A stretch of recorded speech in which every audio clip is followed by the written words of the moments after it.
আন্তর্জাতিক মুদ্রা তহবিল IMF এর চলমান 470 কোটি মার্কিন ডলারের ঋণ কর্মসূচির চতুর্থ কিস্তির অর্থ শিগগিরই মিলছে না। চলতি মাসের 5 ফেব্রুয়ারি IMF এর নির্বাহী পর্ষদের বৈঠকে এ প্রস্তাব ওঠার কথা ছিল, তবে তা পিছিয়ে আগামী 12 মার্চে নির্ধারিত হয়। এখন সেই তারিখেও প্রস্তাব উঠছে না, বরং তা আরও পিছিয়ে আগামী জুনে উঠবে বলে জানিয়েছেন অর্থ উপদেষ্টা সালেউদ্দিন আহমেদ। 17 ফেব্রুয়ারি জেলা প্রশাসক সম্মেলনের দ্বিতীয় দিনে অর্থ মন্ত্রণালয় সংক্রান্ত অধিবেশন শেষে সাংবাদিকদের সাথে আলোচনায় অর্থ উপদেষ্টা এ তথ্য জানান। তিনি বলেন, জুনে চতুর্থ ও পঞ্চম এই দুই কিস্তির অর্থ ছাড়ের প্রস্তাব একসঙ্গে IMF এর নির্বাহী পর্ষদের সভায় উঠবে। চতুর্থ কিস্তিতে বাংলাদেশের পাওয়ার কথা 64 কোটি 50 লাখ ডলার।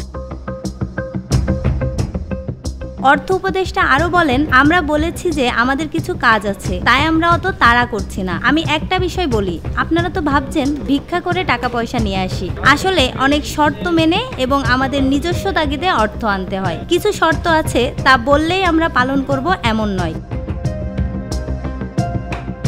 তিনি উল্লেখ করেন, বাংলাদেশের সামষ্টিক অর্থনীতি বর্তমানে ভালো অবস্থায় রয়েছে। চলতি হিসাব, আর্থিক হিসাব ও প্রবাসী আয় ইতিবাচক প্রবণতা দেখাচ্ছে। এ কারণে বাংলাদেশ মরিয়া হয়ে IMF এর অর্থ পাওয়ার জন্য চাপ দিচ্ছে না।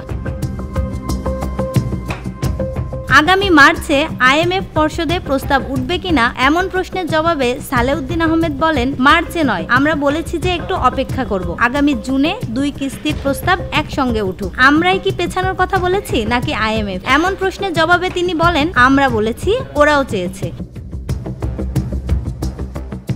উল্লেখ্য, IMF এর সঙ্গে বাংলাদেশের ঋণ কর্মসূচি শুরু হয় 2023 সালের 30 জানুয়ারি। এরপর 3 কিস্তির অর্থ পেয়েছে বাংলাদেশ। 2023 সালের 2রা ফেব্রুয়ারি প্রথম কিস্তির 47 কোটি 63 লাখ ডলার, ডিসেম্বরে দ্বিতীয় কিস্তির 68 কোটি 10 লাখ ডলার এবং গত জুনে তৃতীয় কিস্তির 115 কোটি ডলার পেয়েছে বাংলাদেশ। এ পর্যন্ত 3 কিস্তিতে IMF এর কাছ থেকে প্রায় 231 কোটি ডলার পেয়েছে বাংলাদেশ।